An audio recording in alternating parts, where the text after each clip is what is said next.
presence of a drone and any kind of disturbance resulting from that is a major threat not only to the safety of the staff that work in the facility, but also to the offender population that live in the facility.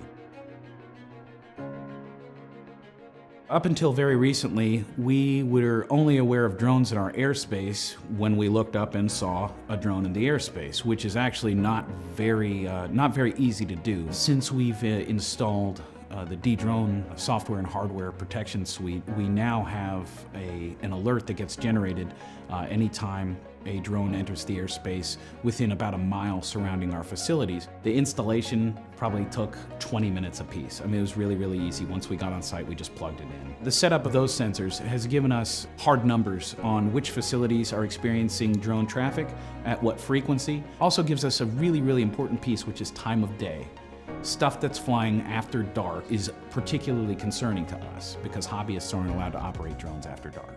You don't even have to be staring at the screen to get the alert. It'll send a text message, it'll send an email, it'll let you know that there's something flying around. So we can receive the alert literally almost anywhere and initiate that scan procedure to check the airspace. Before, all we had were people saying, I think I saw a drone this one time.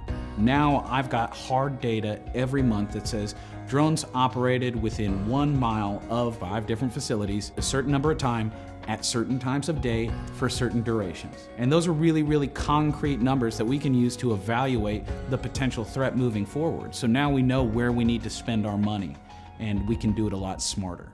The safety of our prisons and the safety of our staff is extremely important to us in the Department of Corrections. So having that concrete knowledge of what's happening above our facilities, we already have a very good handle on what's happening inside of our facilities. So what's happening above our facilities has really kind of helped us keep our staff safer, which helps keep everybody else safe as well.